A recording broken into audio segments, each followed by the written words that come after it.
What's going on, people? Welcome to another episode here on 5 of the Take On with me, Flex, Danny Murphy and Anton Ferdinand. But before we start, this episode is brought to you by NordVPN.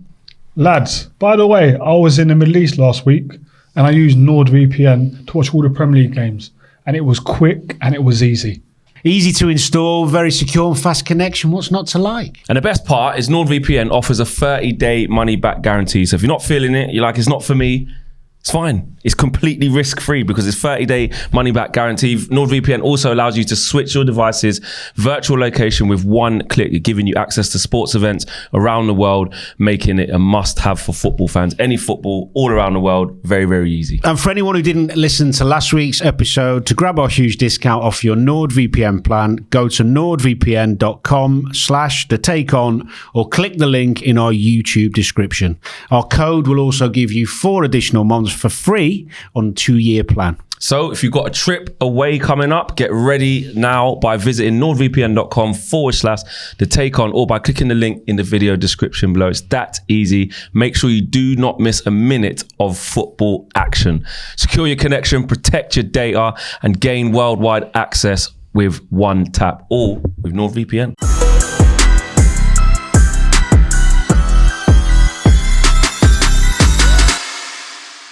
That being said, Spurs, they needed to change their location. They needed to get out of North London, mate, because there's a lot of Spurs loving going on. Brave 9 men, brave tactics, brave Ange ball. A lot of praise. Were they brave or were they stupid? Well, excuse me, I think the first part would be to say that although I'm first to jump on the officials of VAR and the referees when they make bad decisions. I think the players have to take some responsibility for the stupidness going on. Yeah. There was a lot of bad decisions from the players to put the referees in a position to have to make yellows and reds and all that. You know, in a big game like that, discipline is key. And we didn't see that. So that needed saying. In terms of the tactics when he went to 9 or even 10, where he had this high line with no pressure on the ball, I thought that was really strange. Now, I understand he's trying to play that way when he's got 11 and you can get pressure on the ball and you've got Van der Ven's playing because he's lightning. I understand being high-risk football, no problem. It's got them to where they are and he's done brilliantly. But I think that was a mistake. Yeah. I don't think he'd do it again. I think when you've got 11 players on the pitch or even 10 players on the pitch, you can get away with it, 10 players on the pitch. Maybe. Because you still have that structure in front of you. But with 9 players on the pitch, to go and play a high line like that and... So, with Eric Dyer on the pitch as well, like he's been crucified by Tottenham fans for years, playing in a high line with 11 men on the pitch. So to go and do that with 9 men on the pitch, it's almost like suicide football. Do you know what I mean? I think once Chelsea got to grips with it and just started playing, and I thought they didn't play enough balls over the top. No. I think they could have been out of sight so early.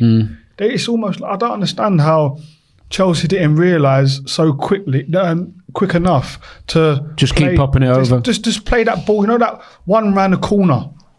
You know, just over in behind.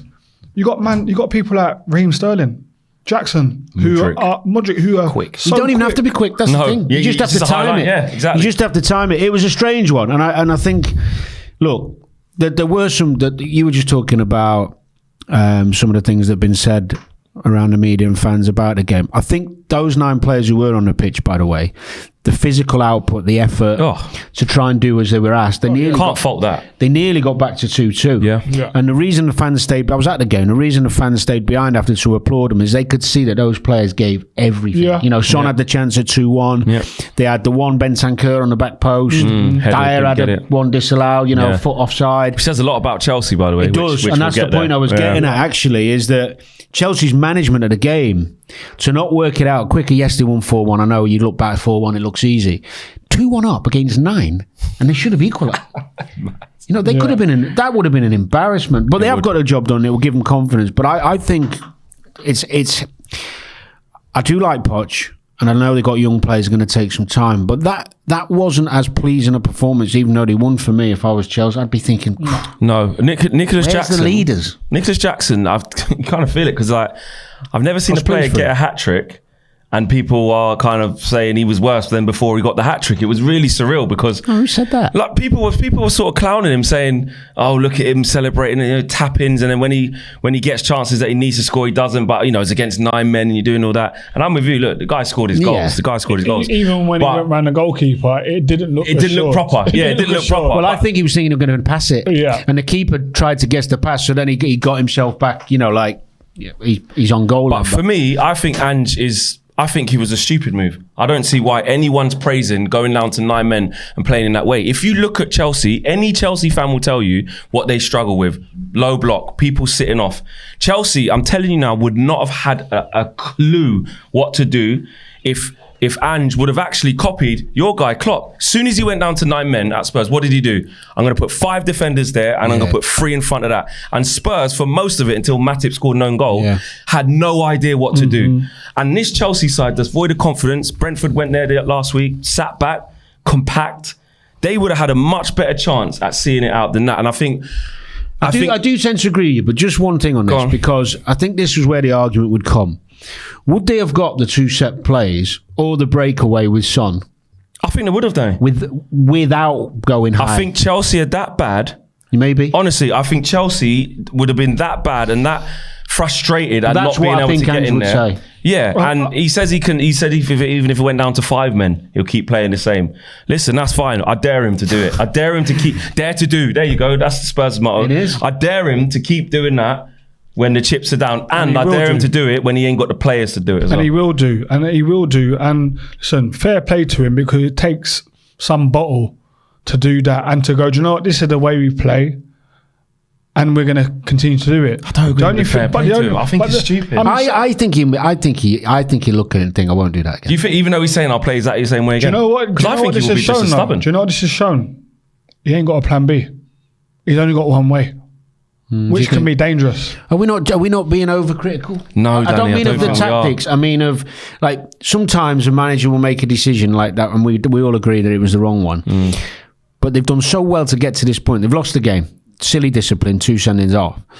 I think if he does it again, if they get a man sent off and we see the same again, then we can start jumping on. I know he's backing it up, saying that's what we do, but and all that. Properly backing. There's a bit of ego in that. There's 100%. A bit. I actually think the reality is, if they go down to 10 against Liverpool or Arsenal when they play or whatever, he's not doing it. You think? No. I think you'd do exactly the same again. You reckon? I really do. Then it's a conversation. Yeah, I really do. And actually, with that having happened, what we haven't really spoke much about is the fact that, yes, Spurs were good for first 10, 15. Then Chelsea with 11 started to get back in the game, by the way. Yeah. Spurs threw this game themselves. Yeah. I've seen some Spurs fans trying to get onto Chelsea fans. Oh, we had 9. You did. Yeah. Romero, well, they were back in it 11-11. Yeah, and it was partly Tottenham overplaying out. I think Romero's a disgrace. That tackle is so on his countryman. He's known for it. I don't think he just saw it was his mate. I just think come on, you're in the box. You don't follow through like that. Yeah, but get this right. Just before that, and this is the. Discipline in football creates really successful teams. Like City very rarely ever get anyone sent off. Just before that, you remember, he was on the right wing, right? He went on a mad one up the right wing. Yeah. Then he ended up having that to do with Colwell. He did that silly kick out, right? That's before he even did that. Exactly. Yeah. So where is somebody saying to him, when he did the kick out, somebody should go, oi, calm down. Not seen enough of that. But I just want to bring up one point, and I agree, it's disgraceful. I mean, it's really, for an international player who's one of the leaders, and he is a good player. Yeah, it is. I'm with you. I mean, it deserves picking up. You're right to pick it up. But I noticed one thing. The kick out on Colwell. I'd be interested in your opinion on this, because it really gets me. And I think he's a great player, by the way. I like him. Cool. Nice footballer. Did you see him go down and how long he stayed down for with that tap on the car? Yeah. Trying to get him sent off, isn't he? But what? Mad. Who's doing that for that long? Yeah. He stayed down for about 3 minutes. It's probably why VAR went off. Nah. Innit? If anything, you make it worse by doing that when it's like not even a But touch. would you do that? No chance. Not a chance. No, there is no chance. Would you say to your teammate as well, get up? Yeah, what are you doing? You're against Drogba. You know what I mean? You nothing, want him to get get up. off you. Nah? But it's not even like he learnt the hard way, because after that he was emotionally strung. Gone. He was gone, emotionally gone. He was heightened so much that at half time had to be taken off because he was gone. I was surprised though. Because his football generally is quite cool. It's cool, calm, collective. And then now you see something happens, and mark my words, players watching that will target him now. Great point. Fact. There'll be players because we can get him, we can wind him up. That's going to start happening. So he's going to need to mature very, very quickly. But going back to Tottenham, it is going to be an interesting month to 8 weeks or whatever, however long the centre back is out. Van der Ven's out. A few months. Van der Ven, sorry. And Romero, they formed a good partnership, which allows them to play this high line. Yeah, it is. Now you're going back to Eric Dyer and somebody else, whoever it's going to be. Look at, it was Emerson Rowe that played with him. Or it might be Højbjerg was back there at one point with him. It'll be a younger player that might play with Eric Dyer. I'd be tempted to put Sarr back there. Potentially. Pace. Physicality, pace. But it's going to be an interesting time now for Tottenham. You're going to ever see them consolidate until players are back, or they're going to absolutely crumble. Just on Chelsea, do you think this will give them a bit of confidence, kick them on a bit? I'm going to be honest, Danny. No. I think I'm feeling a no. It was yeah. I mean, well, only the game against City. Well, you can't really judge it off that because they're expected to win easily. But like you said, the lack of awareness from a young, naive team. I understand that, to not get to grips with what was going on. They did show some good aspects. Yeah. Like we said, at 11v11, they got back into that game. When you go down. When you go one down after 6 minutes away at Spurs in this type of game, they kept brave. Do you know what I mean? And then they started peppering Spurs. You know, Sterling's in. You know what I mean? Caicedo got ruled out. Okay, fair enough. Cole Palmer's looking nice. So they've got some good aspects. They can take some confidence. Cole Palmer, proper player. What a player he is! Lovely player. Proper player. I'm so surprised that City got rid of him. But I didn't know he was this good. I've done a segment on him on one of the shows previously. The boy's a joke. How good could he be? He's like got that Riyad Mahrez feel. Yeah. On the right hand side, jinky me jinky. Yeah. Like drop the shoulder, effortless. And by the way, can strike a ball properly. The fact that he's in a Chelsea team and he's going, the penalties are mine, tells you about his character. But what a signing that could be for Chelsea. Absolutely. But what I was going to say is, you're talking with your chest this week, innit? Why? You're talking with your chest. Mate, I'm talking about this game. No, you know what I mean? I'm damned if I do, damned if I don't. Why are you talking with your chest this week? I'm talking about another club. We'll get to my club. And we'll get to yours because you didn't win. No Do you know what I mean? But you're talking 3 point collectors. No, but you're talking. Hands up if you got 3 points at the table. Oh, so Danny can't talk. He played Luton, didn't win. Who'd you play? Played Brentford. It would have been nice to have a last minute winner, innit? A little bit, nice. It would have been nice. That's what I'm saying. So, did you win, did you? Got a little win at the cottage, you know what I mean? But no, listen, the reason why I'm saying this, if I'm honest, is it's going to look like I'm hating on Spurs and Ange. I'm actually not. I think he's done a really good job. Yeah, yes. And I think actually the fact that he's done a good job up until now is making Spurs fans, and because they've had dross before that, they're like, listen, we can get behind that. We saw all the players. But I think you can still love Ange and say, come on, that's naive. Yeah, you can. Don't do I that. agree. It doesn't all have to be That's one. my It's thing. not black and white. No. Exactly. But yeah, Chelsea obviously got City next. Got some big games coming, that's a great This is the run now that they're going to go on. Obviously, they have won that Spurs game, which maybe people. I'd like to see a bit more from Fernandes. I don't. It's Lot not of hype there, I mate. It's a lot of don't hype. think call it a test. I think they're just getting slapped. I think they're getting beat. In all these games that they've got I think coming they're up. getting beat. Like off that showing, not being able to identify a tactical change with the ball, like it taking that long to identify it is a problem. And defensively still conceding chances. Do you know what I mean? On those set plays, you should never be conceding Of course chances. not. Even Son's chance. Yeah. Again, you shouldn't be conceding that. Something's wrong somewhere in terms of communication, leadership. There's something wrong there. Fact for that. And I just think go to Man City and play like that. No chance. Yeah. Impossible. Big test. Absolutely. I will say this though, just a quick one on Raheem Sterling, just to big him up, because I always just think he's like a proper disrespected player in my opinion. Most goals and assists in the Premier League since Raheem Sterling made his debut in 2012. He's 5th after Harry Kane with 259, Mohamed Salah with 210, Aguero 209, then it's Jamie Vardy with 180, then it's Raheem Sterling 178. It's just, he seems like he's, I've always liked. He honestly. Do you know what I like about him? Because he works hard without the ball. Yeah. He's strong, and I love the fact he's bounced back this beginning of the season, because he's been one of the better players. Yeah. After a bit of criticism last season, it looks like he's worked hard in the summer. He's gone, do you know what? I still won it. Yeah.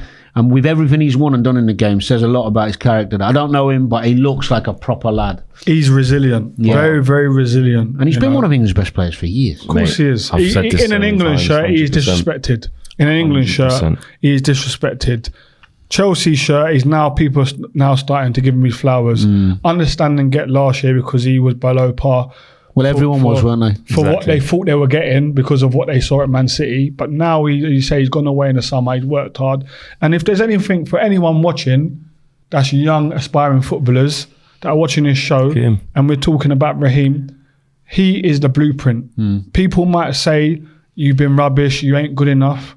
Go away, work hard, and come back stronger. Over 10 years. That's what he people does. forget how young he was when he was at Liverpool. Yeah. Do you know what I mean? Consistent. Then to do what he done at City. It's a good point. Unbelievable. Keep reinventing himself and stay in there. Joel's not here, but we're talking Joel's about not Arsenal. here. Yeah, let's talk about Arsenal because, right, I mean, when I'm going to come to you actually, because you are obviously, narrative FC. They always change the narrative. The narrative that Arsenal fans were feeling or going with was that they were robbed. As Arteta says, he's a disgrace. He feels sick. He's embarrassing. Yeah. All of these things, right? Is that true? Were they robbed?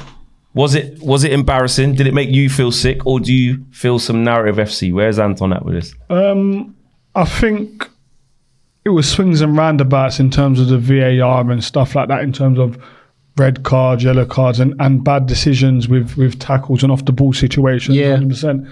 I think the goal should be disallowed. How they've got that wrong, I don't know, with the ball being out. However, I've not heard one Arsenal fan speak about the lack of opportunities that they created on the day. Is it because this overshadows that first and foremost? Because they can say they didn't deserve to win, but by what happened, they didn't deserve to lose. Of course, 100%. But if you're going for the title, you got to go to these places and win. Do you know what? It's a really good point. And actually, we should talk about the football, because I did the game at the weekend. Their work ethic, Newcastle, to stop Saka and Martinelli was incredible. And I think, and you might be a bad take, give me someone else, give me different option to this, but I said it on Match of the Day.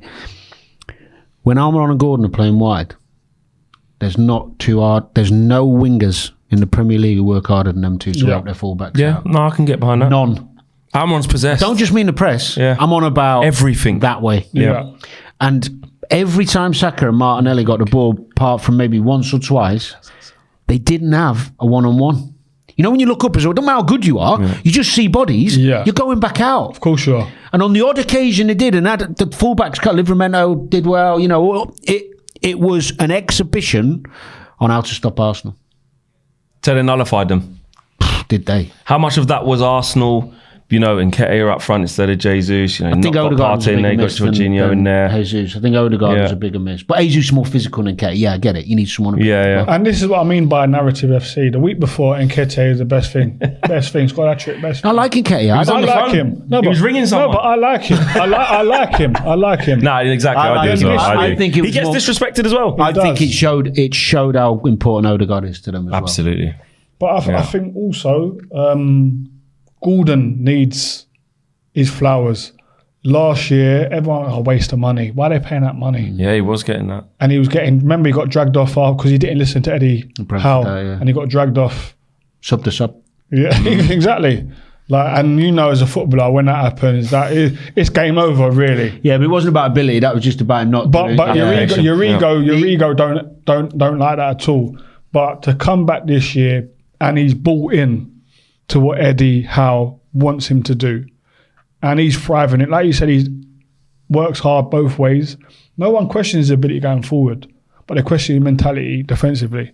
And he's bought into what Eddie Howe wants him to do. You don't play if you don't. He's thriving. You don't play for Eddie if you don't. And that's credit to Eddie Howe, Standards, in mate. my opinion. Standards. And they are, although they've had a bad start in terms of their points tally, they're in the top 4 shout, Newcastle. And the only thing that's going to manage the load? Well, they've got an horrendous array of injuries, to be fair to them. So that might hurt. That might hurt them. But long-term ones as well, which is not good. But they deserve great credit for the way they nullified Arsenal, rather than this constant chat about, VAR decision. And yeah, of course, I think it was probably a foul and it should have probably been given. But you don't always get what... And if you don't get a decision, then your performance... If you walk away with a draw, because you can say, well, but the fact they didn't make any chances... Nothing, did they? That's been hidden by this. That's been hidden. Yeah. That's the thing. As an Arsenal fan, you should be looking and okay, yeah, we didn't get the decision with VAR, but what did we do? Did we create enough to become that again? We should have won that game, but we didn't because... So then do you think Arteta maybe, in a clever way, I don't think this is it, but some people might, like Mourinho used to, is he using this to deflect from that a bit? Potentially. You just never know. The way that he was so emotional, probably... his head was gone. Yeah. Then the statement as well. Nah. Like Gary Neville said, I think that statement does smell of he's gone back in next day and said, Edu, hey, listen, you saw me there. Get that out now. Yeah. Like the statement was basically... I don't mind that though. I don't mind the club backing the manager. All on the same page. But I do think a manager has a responsibility to kind of try and... So do you think he's wrong for that reaction? I would be fuming, and I get you can verbalise your disappointment and anger in a better way. Because my theory on it is that you look at it from afar, if you're not an Arsenal fan, or you're a, United, Liverpool, West Ham, whatever, and you're thinking, wow, he's emotional. Yeah. He's a bit up and down. This is like good for the competitors, because when you see a manager who's completely in charge of his demeanour and the way he speaks and his behaviour and his moods, it kind of goes, whoa, he dealt with that well. And remember, a lot of players, when we played, wouldn't mind targeting a manager. No. Whilst playing, the ball goes out of play, and manager's trying to say something, they're going, shut up, you shut up. Yeah. Like, but you do all them things. But it's true. Like, imagine that, and then all of a sudden Arteta, his mind's off the game because now he's emotional with the player. That's another thing that could, I think, what's Arsenal? I don't know what's Arsenal's discipline like. Well, when Xhaka was there, I know he used to get quite a few reds, but in recent... Overall, I think I mean, I've probably been a bit harsh in terms of it affect, other people's view, but I do think he is an emotional manager. Sometimes it can work for him and against him. I just don't think it looked good. But sometimes I actually credit Mikel Arteta a lot of times with keeping his cards close to his chest, speaking quite well in the media, very calm. I know on a touchline he's a bit of a madman running up and down, but actually I don't think normally in press conferences he doesn't do that. But I think their frustrations, obviously that how many times is VAR going to do that to them and everybody else. So on Ange Postecoglou's comments, not to go back to fully Spurs, but just because it comes into this, he says he was taught to respect the referees. If managers get told the rules, all we do is try and bend them. We're not the people to be doing this. We just need to get on with the game. Which I did find some funny quotes where he was moaning at VAR at Celtic. But yeah. So, but I use this example the other day, and I'll use it here, right? So, if you come to me, or I come to you and I say, "Look, my missus has been cheating," right? You, because it didn't happen to you, you'd say to me, "Look, don't be hasty. Yeah. Why don't you sit down, have a chat? It might be a good reason for what's the problem? Why don't you just act like a man, be mature, do the right thing, have a chat about it?" Whereas if you find out your missus has been cheating, you'll be going mad. Her suitcases are out the window, aren't they? So we don't care till it affects us. You're smashing up the whole house. Everything's gone. Yeah. And that's Arteta. I'm calmer than that. Well, you might be. All right. You'd throw the suitcases out the window. They'd be gone. Exactly. So Arteta, it's happened to him. So he can't control the emotion. Yeah. Whereas when you say all that Liverpool, the Liverpool-Tottenham game, he's going, well, we've got to support the VAR. We've got to, you do, don't you? If it happens to you, you're in it. It's different. So I get why he got angry. I just don't think it looks good. He's better than that. That's how I see it. Yeah, interesting. Arsenal with their first defeat. Jesus out for a little bit, Partey out for a little bit, obviously waiting for Odegaard to come back. I thought, by the way, and I'm not just saying it because I know him, I thought Declan Rice was quality in that game. I don't think there's been a game where he hasn't. No, that was It's a joke. That was one more. Hold on a minute. Excuse me, guys. Here we go. Why? Joel, You know what he gets like. Joel, You know what he gets. Joel, I want a public apology, please, on Vibe with 5, just to say that you're sorry because you didn't realise what you was getting after I told you what you were getting in Declan Rice. Thank you. Should have been double the price. They got him for a snippet, I'll be honest. 210 he should have been. Should have been 210, Anton messaged me. Your boys, Man U. Man United, listen, I predicted obviously last week when I was down in the dumps, not feeling great. I honestly thought we could lose that 1-0. And the way the game went, there wasn't a lot in it. It was only poor quality game. Two teams that actually looked par. I'd say the biggest plus for me was Maguire. Maguire was excellent. Yeah. No, I mean after the knock and that. Maguire. We spoke about him a lot on the show. And McTominay did all right as well. McTominay was physical. Wan-Bissaka having him back was a big plus. You can just see the difference there. That says a lot about Dallo. Really, he hasn't been able to nail it down where we're not even trying to keep him in there. But Harry Maguire deserves a lot of credit. I think Dallo's a liability. Personally. Do you? Yeah. He defended well. Right, he's just a steady He had that Eddie. bad game the other day when people criticised him where the Newcastle Cup. Newcastle.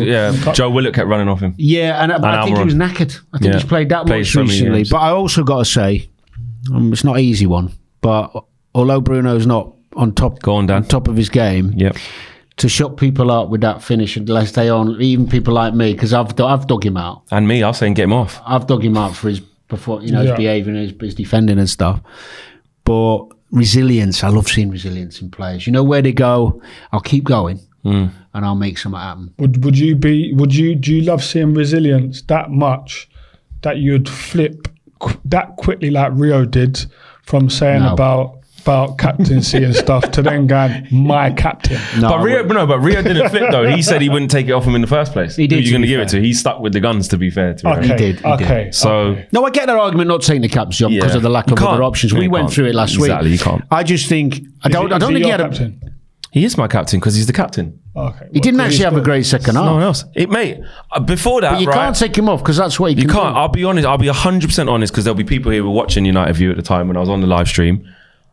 If you got, I was saying, off. Get him off. He was now. struggling. I was saying, Ericsson was awful. He was awful.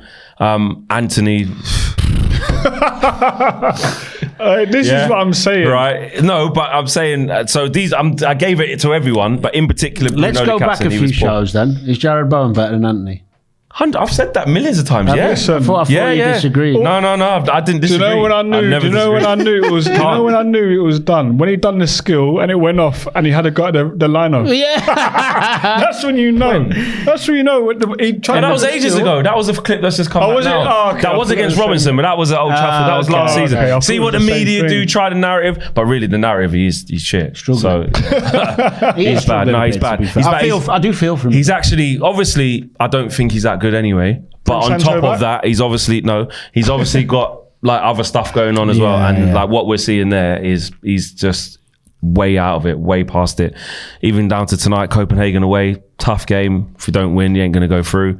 I ain't starting him. I'll start Palestri. Come on, he'll run about a bit at least. And he's not the Man United level, but at least he's going to run about a bit, give it a bit of freshness. I think the bigger picture is that as I said, we've talked about it a lot, but I think Man U are quite a way off of becoming competitive. And unfortunately, the only way that changes is more turnaround in the squad, and eventually it's going to be a new manager. Yeah. I do believe that. Even though I quite like him. Do you not think though, like, bring Sancho back in, no?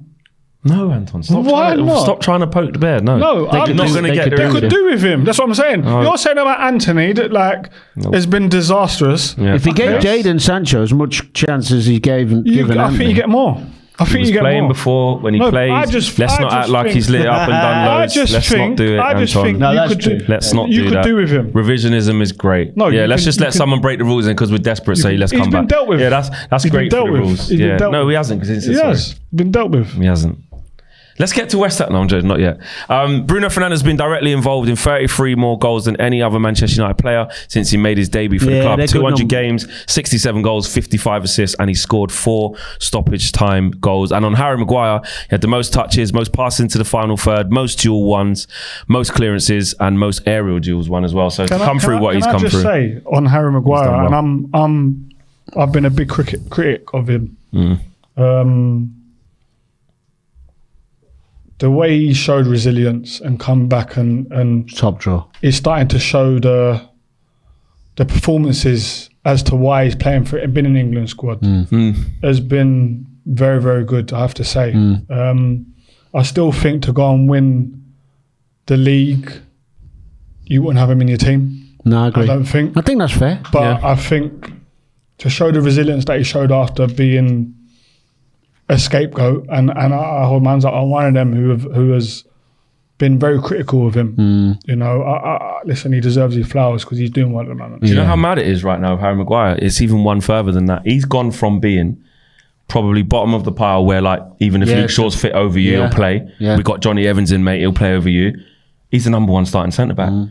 He's playing him over Varane, and it isn't. And he said the reason why. He said they're both right centre backs. I don't like either of them at left centre back. That was a silly one. And I don't get that because now tonight we're saying, well, what's going to happen? Lindelof's back, so you're not playing Varane in these big games. But Maguire deserves to start. He's our most informed defender. I think that's the great thing about football when you see people come back from when they're nearly down and out. I love that. I love those stories. And moving on to stories like that, which. You know, the Diaz one, when he came off the bench, everything happened with it. Obviously, his dad's still not back safely in Colombia. Luis Diaz, Liverpool, I'm talking about, changing the subject, but stories of resilience and, you know, one coming back to train and get ready for the game. How'd you do that? I wouldn't be doing that. And then when he came on, I thought he was going to score. It's just written, you can feel it, And I just tried to, you can't, because when it's not happened to you, of course, you've not been in that position, but I just tried to think of how you find that strength to do what he did and just admired it from afar. It was like, I know he had a nice message and he looked sad. You know, when someone scores, it was just a bit of a deflated celebration kind of thing. He played the game. But it's just, wow. And I thought of it when you said about Harry Maguire's resilience. I know it's different. No, but it's a good segue, Danny, though, into Liverpool. Because do you know?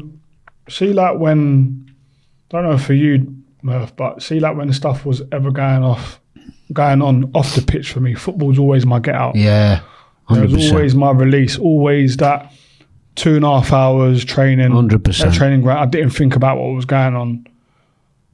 That 90 minutes in the game. Did not think about what was going off the pitch. This is different.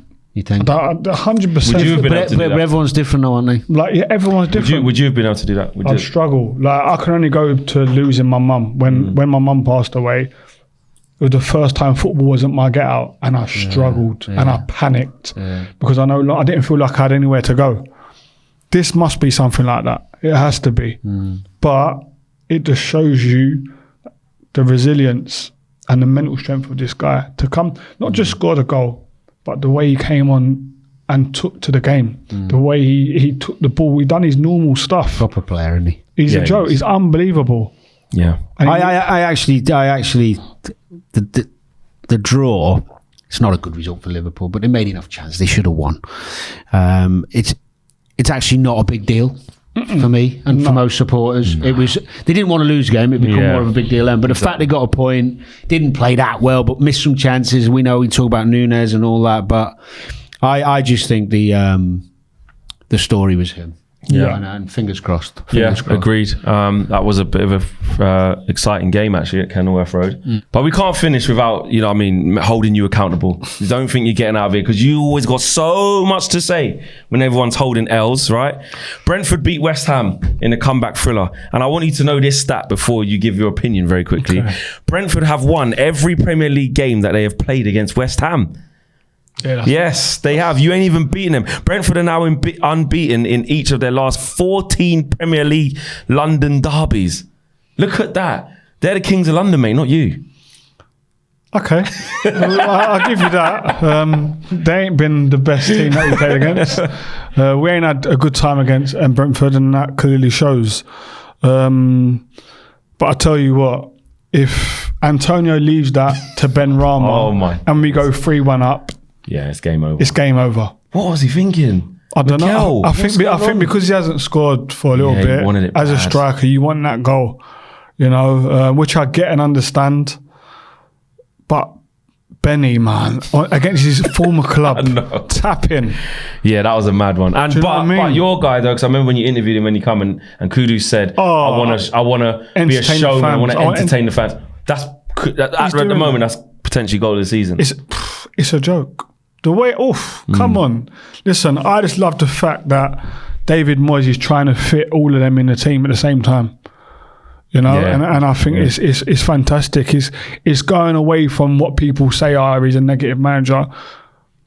He's trying to fit them all in, which is good.